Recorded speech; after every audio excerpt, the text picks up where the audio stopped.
Hello students, welcome back to my YouTube channel infinity by Vishali. आज हम class 10th NCERT का chapter number 6 triangles की theorem 6.1 start करेंगे। Last lecture में हमने इस चैप्टर की इंट्रोडक्शन रिवाइज की थी। लास्ट लेक्चर में हमने इस चैप्टर के इंट्रोडक्शन के बारे में पढ़ा था। अगर आपने वो लेक्चर अभी तक नहीं देखा है तो प्लीज आके उसे एक बार जरूर देख लीजिए। तो स्टार्ट करते हैं आज थ्योरम 6.1। देखो ये थ्योरम है 6.1, ठीक है। थ्योरम 6.1 है कौन सी? बीपीटी थ्योरम, और बहुत इंपॉर्टेंट थ्योरम है आपके एग्जाम पॉइंट ऑफ व्यू से।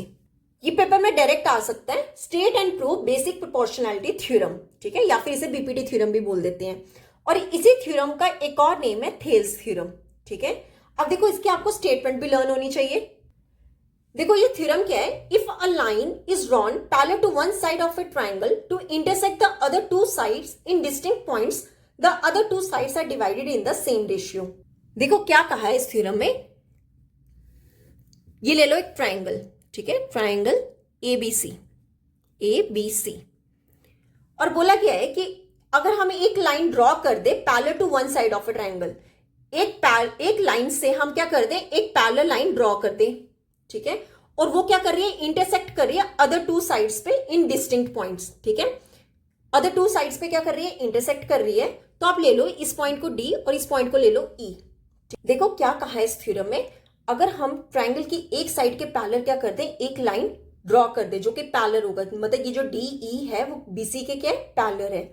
और ये जो डी एंड ई पॉइंट्स है ये ट्राइंगल की अदर टू साइड्स को क्या कर रहा है? डिस्टिंक्ट पॉइंट्स पे इंटरसेक्ट कर रहा है। और देन उसने कहा है कि ये जो अदर टू साइड्स हैं ये किस में डिवाइड हो जाती हैं? सेम रेशियो में डिवाइड हो जाती हैं, ठीक है। देखो गिवन क्या है कि in triangle A B C, ये ए बी सी हमने एक ट्राइंगल ली है, ठीक है, और हमने क्या बताया कि ये जो बीसी है वो किसके पैरेलल है? डी ई के। बीसी किसके पैरेलल है? डी ई के, ठीक है। अब देखो हमें टू प्रूफ क्या करना है, हमें प्रूफ करना है कि ये जो अदर टू साइड्स हैं ये किसमें डिवाइड हो जाती है? सेम रेशियो, मतलब एडी डिवाइड में डीबी, एडी डिवाइड में डीबी किसके इक्वल होगा? ए ई डिवाइड में ईसी, डिवाइड होके इनका रेशियो क्या हो जाता है? इक्वल हो जाता है। ये हमें क्या करना है? प्रूफ करना है। अब देखो हमने कंस्ट्रक्शन क्या किया, हम यहां पे कंस्ट्रक्शन करेंगे थोड़ा सा, वो हम लिखेंगे।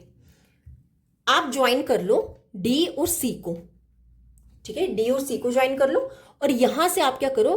डी पे से यहां पे एक परपेंडिकुलर बना लो और यहां ई पॉइंट से एक परपेंडिकुलर बना लो। वो मैं बताती हूं हमने क्यों बनाया, ठीक है। हमने एक परपेंडिकुलर ड्रॉ कर लिया और ये बी ई को भी ज्वाइन कर लो। क्या कंस्ट्रक्शन किया हमने? ज्वाइन किया बी ई को एंड डी सी को, बी ई या फिर सी डी लिख लो, B E and C D. और हमने क्या ड्रॉ किया? ड्रॉ हमने किया कि ये जो इस पॉइंट को ले लो एन और इस पॉइंट को ले लो एम, ठीक है, जहां पे हमने ये परपेंडिकुलर्स ड्रॉ किए हैं। ड्रॉ कर लो कि ई एन जो है वो परपेंडिकुलर किस पे है? ये जो पॉइंट आपका ए डी है ना, इस पे परपेंडिकुलर हमने ड्रॉ कर लिया। एंड डी एम हमने परपेंडिकुलर ड्रॉ किया किस पे? ए ई पे। क्लियर? क्या क्या कंस्ट्रक्शन की हमने? B E and C D को ज्वाइन किया, देन हमने ये जो ई एन था ये परपेंडिकुलर किस पे किया? ए डी पे, और ये जो डी एम है ये हमने परपेंडिकुलर किस पे बनाया? ए ई पे। क्लियर? अब करते हैं प्रूफ स्टार्ट। देखो मुझे क्या चाहिए? A D divide by D B, मतलब मुझे ये ए डी भी चाहिए और ये डी बी भी चाहिए। सिमिलरली यहां पे मुझे ए ई चाहिए और ई सी चाहिए। अब देखो सबसे पहले हम निकालते हैं ये ए डी कैसे आएगा, ठीक है। अगर मैं ट्राइंगल ले लू in triangle A D E, कौन सी triangle? A D E. A D E triangle का क्या निकालू मैं? एरिया निकालू। ट्राइंगल ए डी ई का एरिया, ए डी ई का कैसे आएगा? देखो एरिया ऑफ ट्राइंगल होता है 1/2 इंटू बेस मल्टीपल ऑल्टीट्यूड। क्या होता है? Half into base multiple altitude. अब आप देखो क्या होगा? 1/2 इस ए डी ई का ऑल्टीट्यूड क्या होता है? बेस पे होता है। अब आप देखो ए डी ई में ई एन क्या है? परपेंडिकुलर, ठीक है, परपेंडिकुलर है मतलब ऑल्टीट्यूड है। ई एन क्या है? ऑल्टीट्यूड। और ये किस, इसका बेस कौन सा होगा? A D. क्या हो जाएगा? Half into A D multiple E N. Area of triangle A D क्या होगा? हाफ इंटू बेस, बेस हमारा क्या हो गया? ए डी, क्योंकि बेस पे क्या होता है? परपेंडिकुलर होता है, और परपेंडिकुलर कौन सा है? E N. तो हम क्या लिखेंगे? 1/2 into A D into E N. इसे ले लो इक्वेशन नंबर 1, ठीक है। अब ले लो आप साइड कौन सी, BDE। किसका एरिया अब हम निकालेंगे, एरिया ऑफ ट्राइंगल BDE कितना होगा। अब देखो ये जो BDE की बात करें, अगेन हमारा फॉर्मूला क्या होगा, half into base into altitude, मतलब हाफ तो आएगा ही आएगा। अब ऑल्टीट्यूड की बात देखो, ये जो BD है अगर मैं इसे आगे बढ़ा दूं तो EN ही इस पे क्या आ रहा है, परपेंडिकुलर आ रहा है। ठीक है, ये जो BD तक अगर हम इसे एक्सटेंड कर दे तो EN क्या है, परपेंडिकुलर है। किस कौन सी साइड हमारी, BD पे, AD या DB लिख लो, DB पे, इनटू परपेंडिकुलर कौन सा है, EN है, इसे ले लो EN, और ये ले लो equation number 2। Clear, area of triangle BDE क्या आया, half into DB into EN। ठीक है, अब देखो ये दोनों जो हमने इक्वेशंस निकाली, इन दोनों को कर लो डिवाइड। क्या करेंगे, डिवाइड इक्वेशन 1 एंड 2। क्या लिखेंगे, divide equation 1 and 2। First and second equation क्या करेंगे, डिवाइड करेंगे। अब देखो फर्स्ट इक्वेशन क्या थी, फर्स्ट इक्वेशन थी हमारी area of triangle ADE divide में एरिया ऑफ ट्रायंगल BDE। पहले लेफ्ट साइड का लिख लेते हैं, area of triangle ADE divide कैसे करना था, सेकेंड वाली से, एरिया ऑफ ट्रायंगल BDE। अब देखो कितना आएगा, अगर मैं चेक करूं यहां पर ADE कितना था, 1/2 मल्टीपल AD मल्टीपल EN कितना था, 1/2 मल्टीपल AD मल्टीपल EN। और BDE कितना था, 1/2 multiple DB multiple EN, 1/2 multiple DB multiple EN। ठीक है, अब देखो यहां पर EN से EN कैंसिल, 1/2 से 1/2 कैंसिल, मतलब area of triangle ADE divide में एरिया ऑफ ट्रायंगल BDE हमारा कितना आया, AD डिवाइड में DB। ठीक है, इसे ले लो इक्वेशन नंबर 3। क्लियर, अब देखो मैंने ये फिगर यहां पे ड्रॉ कर लिया, हमें इजी रहेगा देखना। ये था एरिया ऑफ ट्रायंगल ADE और एरिया ऑफ ट्रायंगल BDE किसके इक्वल आ गए, AD डिवाइड्स में DB। अब आप चेक करो, टू प्रूव में हमारा लेफ्ट साइड वाला AD डिवाइड में DB आ रहा है। अब मुझे क्या चाहिए, AE डिवाइड में EC। तो कैसे करेंगे, देखो अब हम निकालेंगे area of triangle ADE। Again हम ट्रायंगल ADE लेंगे, यहां से हम क्या लिखेंगे, अगेन हमने फॉर्मूला क्या पढ़ा, half multiple base multiple altitude. ठीक है, पहले हमने कौन सा ऑल्टीट्यूड लिया था, EN वाला। अब हम ऑल्टीट्यूड लेंगे DM वाला, क्यों, यहां से हमारे पास साइड कौन सी आएगी, AE आएगी। कौन सा लेंगे, DM। अब देखो ये जो DM ऑल्टीट्यूड है इसका बेस कौन सा होगा, AE होगा, तो इसका बेस क्या हो गया, AE। क्लियर, इसे ले लो इक्वेशन नंबर 4।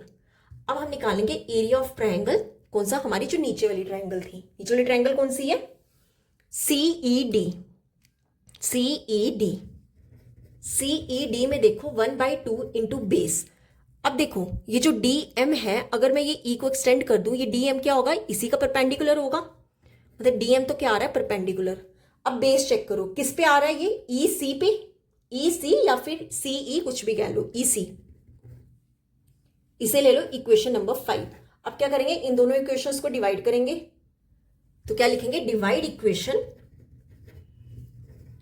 4 एंड 5। दोनों इक्वेशंस को अगर हम ऐड करें क्या आ जाएगा, area of triangle ADE divide में एरिया ऑफ ट्रायंगल CED किसके इक्वल होगा, 1/2 multiple AE multiple DM divide में 1/2 multiple EC multiple DM।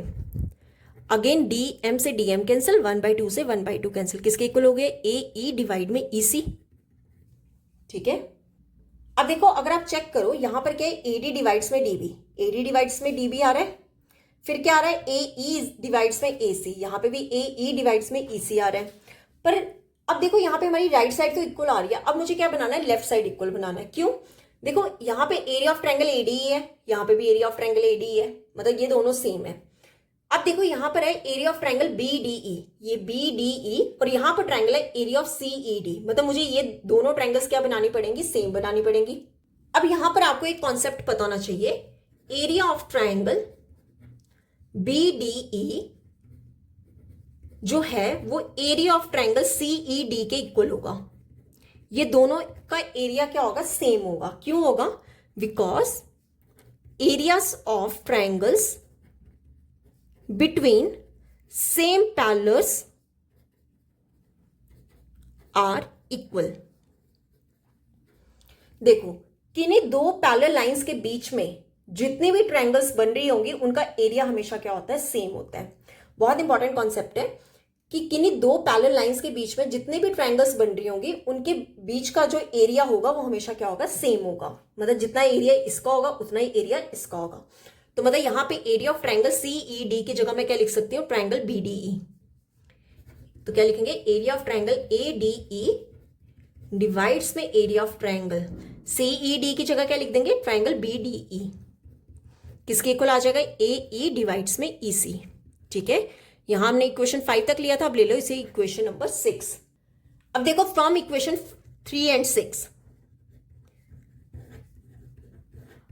Third and six equation से हमें क्या पता चल रहा है, दोनों की लेफ्ट साइड क्या आ रही है, सेम आ रही है। अगर दोनों की लेफ्ट साइड सेम आ रही है तो दोनों का राइट साइड भी क्या होगा, सेम होगा, इक्वल होगा। मतलब तो हम क्या लिखेंगे, देखो AD डिवाइड्स में DB किसके इक्वल होगा, AE डिवाइड्स में EC। यही हमें क्या करना था, इस थ्योरम में प्रूव करना था, हेंस प्रूव्ड। ठीक है, अगर दोनों का लेफ्ट साइड सेम आ रहा है तो दोनों का राइट साइड भी क्या होगा, सेम होगा। क्लियर। तो ये थी हमारी BPT थ्योरम, बहुत इंपॉर्टेंट थ्योरम है। ठीक है, आपको इस थ्योरम की स्टेटमेंट भी आनी चाहिए और प्रूफ तो वैसे ही आना चाहिए। ठीक है, तो आज हम यहीं तक ही करेंगे। नेक्स्ट लेक्चर में हम स्टार्ट करेंगे converse of basic proportionality theorem. अगर यहां तक आपको कोई भी डाउट होगा तो आप मेरे से कमेंट्स में पूछ सकते हो। आई होप आपको वीडियो अच्छी लगी होगी। अगर आपको वीडियो अच्छी लगी है तो please like, share and subscribe my channel. Thank you.